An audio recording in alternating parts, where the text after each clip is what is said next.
Ladies and gentlemen, how you all doing? This is Conolwork. This is Rangru. Hello, hello, hello. And folks, the action's already kicking off over here on Slutsk. So, Rang, who's bringing what to this particular party?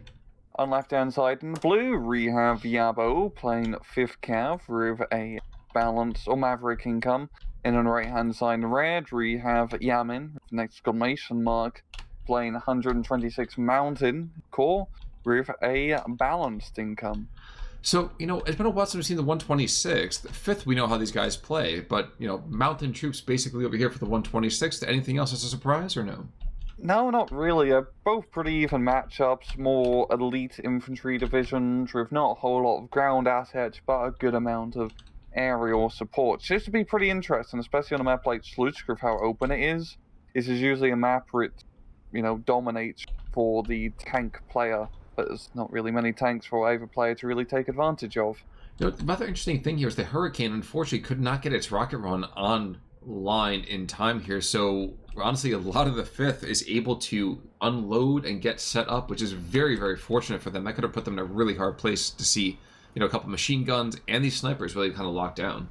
Yeah, it's a very ballsy push here from Yabo. You usually don't see people try to push the southern area, so Hardor knocks out a BT-7 there. Not a bad kill. But yeah, this is because there's not a whole lot of tanks you have to worry about. You can do these ballsy maneuvers, and especially with the Romanian snipers backing you up.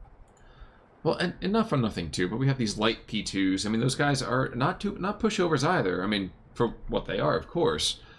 But, actually, one sec. Let's take a quick look over here in the north, because the north is kind of unfolding kind of as we expect it to, which is a bit unfortunate to see. But ABs, 126 is not really known for its infantry AT, certainly not in the A phase. Yeah, so just those lightly armored vehicles, which you get very early on, the ABs, the Luxes are going to provide some excellent fire support for Yabo. You're up north, you definitely could use a little bit more fire support, as Yamin is pushing pretty hard, and that's a very good play. If he can kick Yabo off that hill, it's very hard to get a foothold back on it. Yeah, but I like this kind of simple expedient of throwing down an MG in return. No, it sounds ridiculous, but like to a certain extent, you don't need to invest a whole lot because the 126 buries you under troops. They don't bury you in high quality fighting, in my opinion. Yeah, it's a lot of, the troops are pretty good, but they're not huge scrods. Yeah. So you kind of have to make up with the lack of numbers with more numbers. Well, now I'm fascinated. Hurricane, is he coming in? When Hurricane Rocket plays, second one's coming in here, not doing a whole lot though. Second, oh no, he's unmasking. I think, yep, that's why. For 25 mil. Reminded me a lot of SD44 of the first Polish Hurricane play. You just have Hurricanes strafing everything in the first 10 minutes of the match. Oh, that was awful to play against. And there goes the AB. Light vehicles going down, and that's pretty much how it kind of stinks right there. Yeah. Please. No. All I had to say was yeah. Yeah. He's a man of few words, folks, but the ones that he does say are, always well struck and well counted. Down to the south, we see these DP Grupas, and it has been a hot second since we've seen these guys. These are basically Russian Bren groups, of course. For some reason, I always feel that they tend to hold themselves a little bit better than Bren groups, but maybe that's just kind of observational bias. No, that's a good observation, because they have 3 DPs and semi-autos compared to the Trin Bren guns, so they are actually really good troops for holding positions, just due to the amount of automatic firepower they can slap down range. And for only 20 points, they're pretty decent. Now, forgive me, did you say twin DPs or 3 DPs? 3 DPs. Oh no, there's only 2, sir. No, they have 3. Maybe Gornostrelkovy DP? Oh, the Gornostrelkovy DP. I was looking at the DP Grupas, so that's what I was thinking about right there. Oh, yeah, that's another type. That's another type of DP group. I have a lot of DP groups, these mountain troops. Oh, let's talk about all things I love in terms of that DP. But this is a family stream, so we can't say too much about that. But no, you're absolutely right. The Gornostrelkovy, not Gornostrelkovy, but Gornostrelkovy over here, these guys have a ridiculous amount of firepower, and like you said, not really cheap as chips, but they ain't too much more expensive than a bag or two, so. No, they're pretty decently valued, but the problem is they don't have a whole lot of troops behind their squad, so in attrition fights, especially against Romanians, which have some, not Hungarian beefy squads, but still a little bit of beef and meat behind those Romani, they do handle pretty well in infantry fights. You know, I remember when the Romanians came out, my first thought was, they're working with Hotchkiss guns from the First World War. And then I was like, wait a second, these things are actually pretty solid. Yeah, that's my thought too. I saw the Romanians and just looking at it from like the base level, it's like, oh, well, this stuff seems really mediocre. They have a really nice 75mm anti-tank gun, but apart from that, it's like, this is all just kind of like German captured equipment. But as we see, Romanians are pretty popular, divisions to play. They're pretty decent for the most part, and their infantry slaps. Like, surprisingly, I should say, they do slap, and they don't even need STGs. Interestingly, right now, we are seeing that the Romanians have put a giant hole in the lines in the southern side here. They have been able to push through and seize an awful lot of territory. They are actually probably going to take the southern town. Go up 15-9? This is such a weird maneuver to see on this map. You don't see his forest being taken at all, or really pushing like along a southern central position. If Yabo can shore up that forest with some anti-tank and some emplacements, he'll be in a really good position, because that's a major breakthrough right here. Exactly. PBI don't take the southern side very easily. You have to have a lot of armored support. It doesn't work. No, yeah, I think he got away with it because he's fighting against the division without a whole lot of armored support, as a few T-34-76s down south would have pretty much shut that thing down. Well, we do have a light tank push up in the northern side, or at least a light tank assembly. We have 3 BT-7s coming up behind the front lines. We have an 820 Boston to kind of reveal the weak spots in the line here. But, I guess I'm surprised we haven't seen a whole lot of the Romanian air support just yet. I guess then again, they haven't really needed it though either, so... Yeah, it's been investing very heavy in the ground troops. Because honestly, with a Maverick deck, you really do need to invest a bit heavier in ground troops earlier on. If you invest too much in aircraft, you're not going to have those ground troops to take the territory. You kind of want to bring them out a little bit later once you've shored up, a good chunk of land. I'm watching this Hurricane come in here, and I wonder, would these points have been better spent on more initial troops? Probably. I think some more troops down south to shore up that southern defense would have definitely helped out. It's kind of the problem with investing of airplanes so early on, is that, like I just said, you lose out on getting those very important ground troops and those very important early skirmishes, and then you just get buggered like that if you allow the enemy to break through. Well, indeed, we're working right now with a 15-9. Trying to see if there's any kind of armored support down south. No. I wonder if he's running off the southern side, because kind of figuring, you know what? You take that last flag down there, big deal. You're not going to do a whole lot more other than that. If I can hold the center and hold the north, I should be able to balance it out. And I have to wonder if there is a little bit of value in that. Not a ton, but a little bit. I think, Yamin can play a long game, so he's playing balance. So he just needs to survive to like the 20-25 minute mark.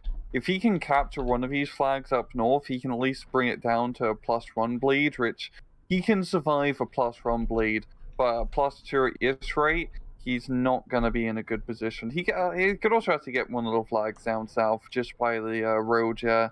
Just a few little infantry squads will easily get that under control, but he's going full on down south, actually. The BT-7's coming around to flank. Yabo didn't manage to secure that area, so I feel like he's going to lose it very quickly.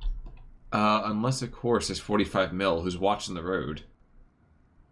Oh yes. My gosh, that BT-7 doesn't know how close to death he's coming. Oh, now he knows.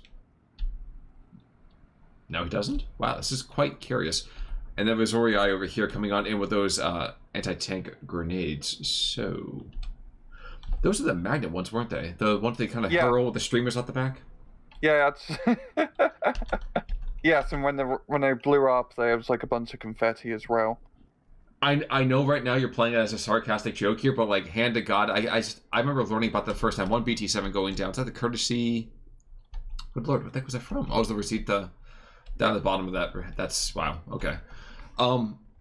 But no, I mean, I remember the day I learned about them myself. I was like, no one would be stupid enough to have that, and I was like, they were stupid enough to have that. How about that?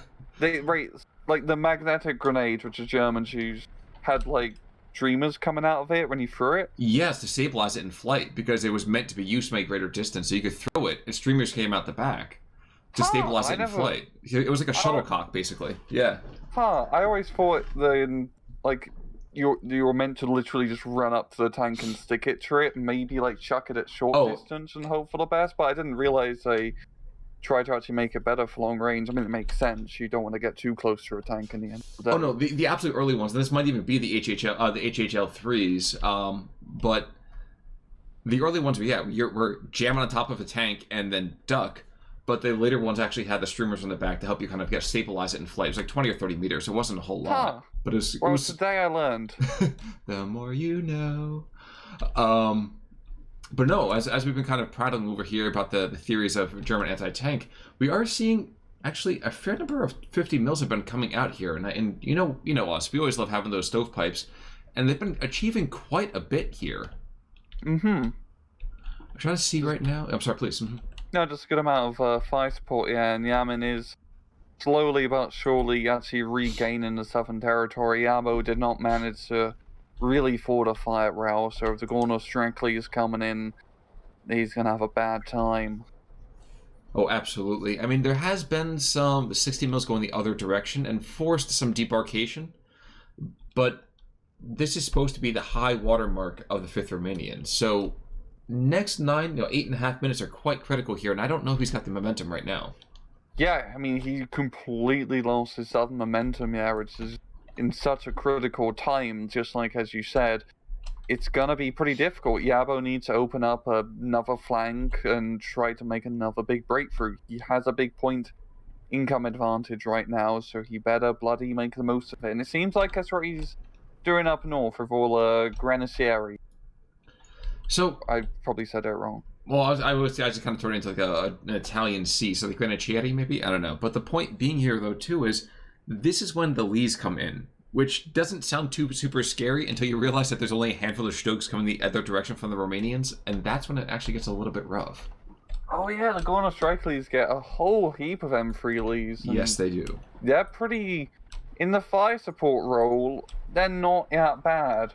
I mean, they're like a really cheap, crappy Sherman with a light anti-tank gun for knocking out light armor. So they could actually prove to be pretty clutch in a match like this. Well, right now I'm checking out the sight lines in the 75 mil up north, because he's been engaging and doing decently well here. Nothing too super scary, but he's picking up a couple of infantry brigades, so that's pretty solid. And that thing does have 2 kilometer? It does. It does, yeah, because it is a really powerful bloody gun. But in the meantime, 820 Boston forced back. There has been finally, at long last, a member of the Romanian Air Force is up, and I think he's just really trying to figure. Oh, wait a second! He brought. Oh my God, that's right. The Granatieri are moderately scary in the defensive role, but on the attack, I struggle with them. I think just because they don't have necessarily the firepower necessary to really be up close and assaulting. Yeah, close range they definitely suffer, but having all those sniper rifles do mean at longer distance you can pin down enemy squads very quickly.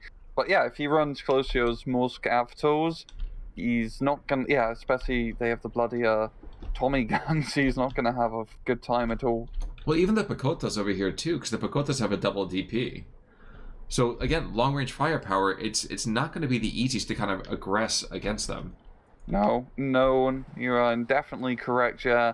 This is really for Yabo his probably best bet of making some sort of aggressive action, trying to push in this northern town. He's also trying to push, he's trying to more like stabilize the far northern hill, and he's going to lose that flag, I feel like. Oh no, he's going to just barely hold it. He's been just barely holding that far north for so long now. Yeah, and looking at that here, I think... Let's see. Are we going to get some of those Lees? We got one Lee on the field. We actually also have a ZIS anti-aircraft truck moving on in, which I think is a rather vital piece, especially if we want to try to continue to be, let's say, competitive on this northern flank. There's an awful lot of 25 mils that happened, a number of 25 mils already, so... Yeah. That said, they are taking the crossroads, and they're forming another... Oh no, they're putting a light vehicle rush over here to the south. Oh yeah, they got the 222s. Oh yeah, they're gonna go really hard down south, yeah. It seems like Yabo's trying to actually regain an area. And it's honestly a good time for him to counterattack, as Yamin hasn't had the ability to really reinforce the southern side, mainly getting anti-tank guns into that forest.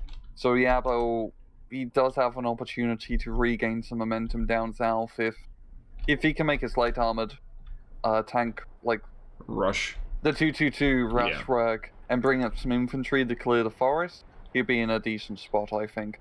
But not rushing the Slugs into the forest. No, that's bad move. Bad move. Don't do that. I don't know that he heard you. But he certainly will hear the death cries of those crews, that's for sure. Yeah, that's gonna be dangerous if one of those Gornostrelkovys just maneuver forward. Interesting. An RPG grenade, but no.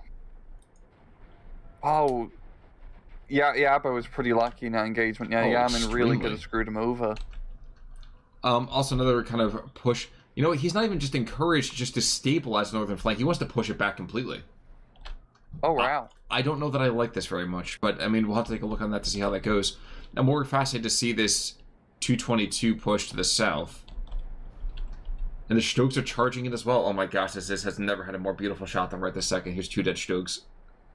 That's 1. It didn't even turn. Oh my gosh, this hurts to watch a little bit of. Ugh. Oh. It's 160 points, folks. That's an entire tick of income down the down the spout. Yeah, and he only has 8 Slugs in his deck, so yeah, it goes 25% of his effective medium tanks. Well, here's the mildly amusing thing now, is now that there's the 222s are here, they just kind of churn everything into dog meat. Yeah. But they also don't do really well against any kind of... Yeah, there we go. You see, they're... Any anti-tank. Yes, they're quite nervous right now, and justifiably so, and all 3 of them are going to die very soon. Yeah, Yamin managing to get in the anti-tank defenses in a nick of time, and that's really going to save the day for him down south, because that's pretty much screws Yabo's push here. So Yabo is really going to make his northern push work, and that doesn't seem to be the case. Yamin's pretty well dug in, just in the far north, as well as a regular northern town. So, yeah, this is... I say this is not looking good for Yabo, but he is getting a +2, +1 still, so he still has a bit of momentum. Yeah, and with more Visoriais coming on in here too, I think there's a potential for a tiny bit of momentum.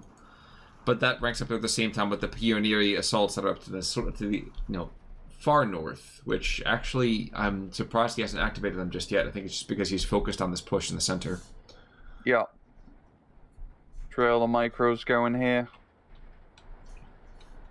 But just pushing through that like northern central position takes a lot of time, because it's just building after building, town after town. Mm-hmm. It can work really well, because as you can see with the Slug and the 75mm, he can actually snipe units crossing the bridge, which denies reinforcements. So it is a worthwhile push to make, but it is costly and does take time. Absolutely. You know, you said about not being able to cross the bridge at that point too. My first thought was, gee, I wonder how long it would take for the infantry itself to just kind of make an amphibious crossing. And then I thought to myself, the match would be over. We'd be done with the next cast for next week, and the guys still wouldn't have been able to get to the front lines. So, yeah, it's really, really quite dumb how it's not a like a bridge more towards the road, like spawn point, like a road leading over to the bridge, which you'd think I'd do that, but no. Well, I will tell you the 820 comes in and pins down the 75mm. Luckily enough for the Stroke, he's not been caught out here just yet. That's not to say he couldn't be caught out, because now there are a couple of Lees here, and those guys, again, 37mm, those are pop guns. The 75s, don't sneeze at them too much. Yeah, the main thing about Lees, I mean, head-on fight individually are not going to have a great time against Slugs, but the dual firepower does allow you to get a little bit better suppressive fire on them compared to just a more orthodox tank, so to speak. Yeah, orthodoxy is kind of a funny word in American tactical doctrine, but we'll keep that to the side for now. There's this gun to the south, by the way, which continues to pick off 222s with reckless abandon. And all 4 of them are now dead. And you can see by the burning pyres of smoke that either the Americans are coming to Somalia or there's an awful lot of dead Romanian tanks down here. And I know which one, unfortunately, it seems to be in this particular cast here. We're kind of making it sound rather bleak. Like you said, he is still up, but we are going to be we're entered into C phase, and so this is where things get ugly. I wouldn't be surprised to see a bunch of KV-85s coming on in. There's 5 Lees moving into the front, though. Oh god, that is a decent amount of armor. And yeah, I mean, both sides don't have deep tank tabs in any sense of the imagination, but having 2 cards of essentially medium tanks compared to run is a pretty big deal in this case, especially with the C-phase ability on those KV-85. Now, when you said, for 1 card of medium tanks, you're talking about the Shugs in this particular case, right? Yes. Okay. Yes, I know that. I know. I'm being pedantic. Assault guns, and we get the pedantic, and yes, they're assault guns, but for the sake of keeping things simple in the tank tab, so I'm going to refer to them as tank. Exactly. Just make our lives easier, because that's how it should work. Yeah. Yabo is doing a decent job up north. He has managed to break the far northern hill. So he really, in this sort of like balanced Maverick dynamic, he has like another, I'd say, 4 to 5 minutes before the income really starts to bite him in the ass. So he needs to just try to secure his territory, preferably get a +2, and then just hold. But I don't feel like he's going to be able to get that +2 to Gornostrelkovy rush, or reinforcement column, I should say, his men's in the get in. And if they can get into those buildings, they'll be in a decent defensive position. But that's a lot of pioneer assault. And that's what I was about to say, though, too, is that, yes, if they get in there, they're going to be tough to bring out. But with flames in there, too, that's just almost as terrifying. Yeah. Maybe they can get a good anti-tank rifle shot on the 222 on the Slutsk, but it doesn't seem to have happened. But here comes the lead cavalry charge. The charge is there. The effect is a little bit slow in happening. Mostly because the Lees can't see anything right now. The Pekota, of course, is hitting here, but that's it. Actually, I'm thinking about this over here from the Romanian side. This is where I bring in that the IAR bomber, the rocket plane. Oh yeah. And I rocket anywhere in that eastern part of that town because it's a 16-8. Geez, when we're not even paying attention to that. Yeah, exactly. Oh no, but it flipped back. We're still getting that -2 bleed. Yeah, it's exactly what Yabo needs. He needs that -2 if he wants a chance of winning this match. So he's kicking and streaming all the way into C phase here, but it's going to be whether he can keep his momentum. And up north, it feels like he's going to lose it if his Slutsk does go down, and that Slutsk is probably going to go down. Well, the mildly amusing thing here is that the Shug was going to take out the second Lee, I think, and there he goes down. Was going to take out the second Lee, and there was a loader knocked out crit, which I think honestly might have saved that entire Lee enforcement column. Yeah, I mean that I think honestly might have saved a little bit of the momentum to the north. Not all of it. It's still 16-8, but there's certainly a hefty chunk of it here. Yeah. We're still seeing a pretty big push here from Yabo in the northern central position with all the Rosori eyes, but the Lees aren't coming in. There's a lot of them. This is weird seeing this many Lees, but I do quite love it. I have a certain soft spot for it myself. Yeah. The 45 mil is not engaging. Oh my gosh, he keeps losing line of sight. This is terrible for him. Okay. Wow. That was unexpected there, I suppose. Mm-hmm. But Yabo just needs to hold for another 6 minutes or so, and he will have this in the bag. And I think Yat is definitely durable. He does have a good opportunity to get this victory. He still has... I mean, he's pushing down south a little bit still. If he can just keep at one flag by the crossroad outside of the forest, that's all he needs to do. He doesn't need to do any major breakthroughs at this point. He just needs to hold the territory which he has. And look, 17-7. Yeah, but this is the whole weight of numbers bit, because while we haven't seen a whole lot of KV-85s just yet, indeed we actually haven't seen any KV-85s unless I'm blind, which is entirely possible. I have to agree with you. Down south, push just enough to keep your opponent honest, so that way he's got to divert some of his resources down there and hold the line. Yeah, just gotta hold at this point. Hold until relieved. regrettably, a lot of his troops are getting a little bit thin, especially any of them that have any kind of anti-tank potential. Yeah, and a lot of Yamin's troops now are more of the beefier regular Gornostrelkovy squads, not just the smaller 5 to 6 man teams. So they're going to be a little bit harder to take down. Especially when they're rolling in with half a squad's worth of submachine gun fire. Yeah. Yeah, those Gornostrelkovy, so I really do love the Gornostrelkovy divisional corps quite a lot, because they just have a really fun infantry loadout with all the mountain and naval troops. And you got, like, you know, crap tons of machine guns, crap tons of SMGs. It's beautiful. Absolutely beautiful. Forgive me for interrupting, but Yabo is going to rocket his own position. Oh, nice. So he's got to probably get some, you know, not surrenders, but at least pins. And he doesn't even get the full pin, as I might have anticipated. Wow, that is unfortunate right there. It is definitely unfortunate. I do like how Yabo has been using his J-88 quite frequently, just for the spotting potential. You really don't see people using spotting planes more in a passive sense. He's not suiciding over the enemy lines. But it's definitely given him some very good reconnaissance intel on the enemy troop position, especially in a town fight, because it can be pretty difficult to spot infantry in towns. Now, I know that the 75mm over here for the Romanians is more than able to kill the KV-85, but why is it that we just continue to see POS Lees and to a certain degree frail, you know, meat bags when you could be putting in a couple of tanks? I feel like we're missing an opportunity here. I think I can easily explain this. You can get almost 3 lead tanks compared to 1 KV-85, because they're only 40 points each. But he's used, I think, all but maybe one of his leads, because he put 5 in a reinforcement column, and he already lost a couple before that. I think he's put a couple down below. So just I'm trying to figure out the numbers here, and I feel like we're missing something someplace. I feel like I think he's just using it as cheap fire support really right now. It's not a whole lot of studs he has to worry about. That's fair. So he just needs the cheap fire support to help secure the lines. I mean, he did lose a lot of him, and that's kind of sucks. He probably could have used a KV-85 in one of those tank fights, but he just needs to just get stuff on the field and just counterattack. I mean, as you've seen, he's just kind of desperately bringing in all the infantry to regain these positions, and it is actually down to a +1 bleed, so Yabo has managed to stabilize just a bit. Just a bit, though, I think is probably been pretty much the watchword this entire match is they've got to get just a bit of an advantage here, just a bit more territory, and right now Yabo still has been able to keep just a bit of an advantage over the entire match.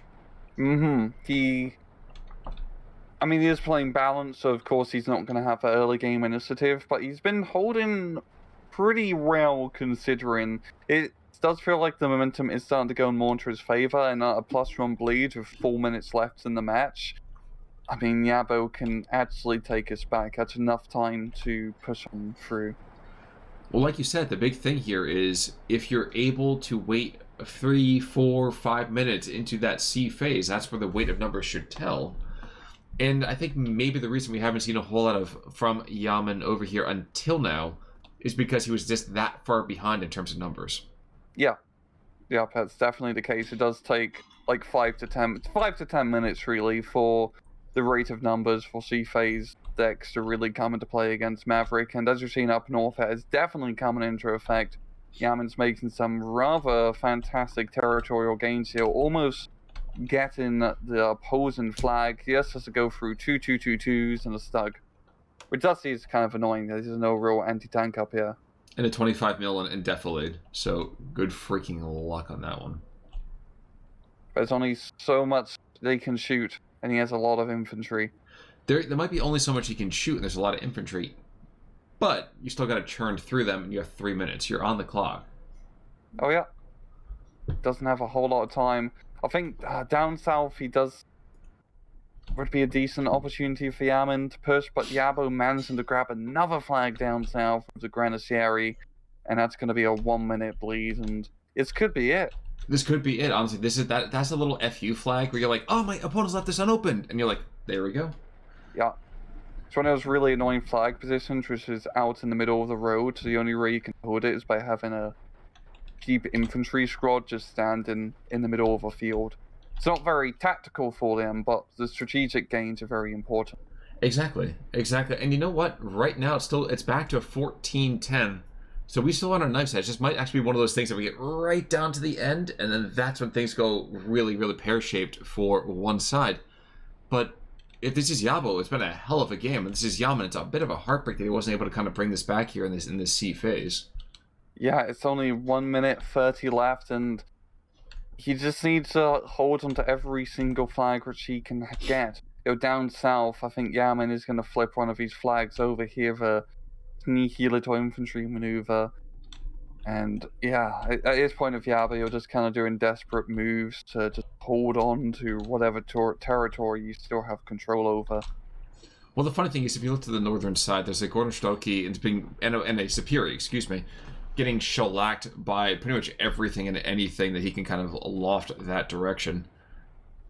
So one squad's down. I guess the Gornostrelkovy is probably going to be able to theoretically take out. No, he's not going to be. That's unfortunate. He's going to get bailed out of the building. The 25mm does not manage to get any fire down. But the Gornostrelkovy do get pinned. This is pretty much all coming down to his northern flag right now. He has no actual frontline units. So it's just the 222 doesn't, hold frontline because it's a recon. So he just needs some infantry to just hold these bloody flags. Oh, it's a 13-11. Oh yeah, because we're having some small pickups here and there. The 222 down to the south, for example, picks up that flag, or at least picks up the flag by absence of his opponent, and I think that might be all she wrote. Yeah, it could be it. I mean, you're seeing just some very desperate bombing runs here from Yamin to try and knock him out. That's probably going to be killing the Rosyoris, and those two flags are going to come back under Yamin's control, bringing it back to a rather desperate 12-12. This is getting pretty nuts here. I feel like Yabo is going to take us just due to how much of a sliver Yamin is holding on to us, and it's not a lot. And up north, I think, is this red's going to flip over. There we go. Shockingly enough, we found this on the first airplane death, I think, of the entire match over here, 32 minutes in, which is kind of just... Hurricane was shot down earlier. Oh, was it? I missed that somehow. Yeah, like up north, Hurricane got killed. Oh, okay. I know. So, sorry to rain on your parade. Well, I think you rocked me like a hurricane, so... Which, folks, by the way, by the time this cast comes out, please do join me in wishing our fellow caster Rang a very, very happy birthday. He's an old man now, so yeah. We'll leave it at that. But no, in the meantime, we have to celebrate over here with an unfortunate defeat for those most noble of 126th troops here, but KD extremely close. I think, honestly, that was that last second pickups here or there, and that was about it. Yeah, it was pretty much it. Yeah, I was getting pretty tight towards the end. I mean, very close in the KD as we're seeing. It really could have gone anyone's game, but Yabo just managing to get those efficient trades and hold on to... It's not just holding on to the territory, but getting some very sneaky flag captures and some very vital moments. Well, and just kind of speaking about how vital those 75 mils are, not a lot of standouts on the one side over here for the Russians, but if you go over to the losses immediately, 1, 2, 3, 4, 5, 6, 7. So paying himself off rather well. A couple of BT7s, a couple of setup positions. Really, really solidly done there. A 222 doing very, very well for himself. I'm not going to offend the Romanian people by attempting to say any of these names. Except for Walker. But yeah, other than that, I mean, the 75 mils, I think this victory was on the back of the 75 mil.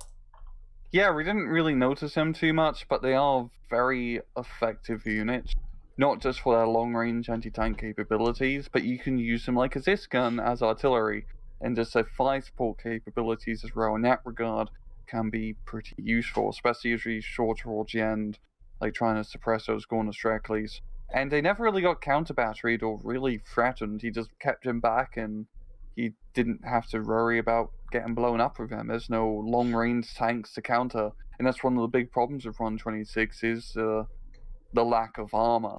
I mean, T-34, it's why you see T-34 76 spam division a lot, because they're just such good tanks. Exactly. But folks, I think that's going to do it just about now for us today. Unless you have any final thoughts, sir? No. Well, folks, in that case, then, until next time, I'm Con Ulrich. I'm Rangaroo. Take it easy.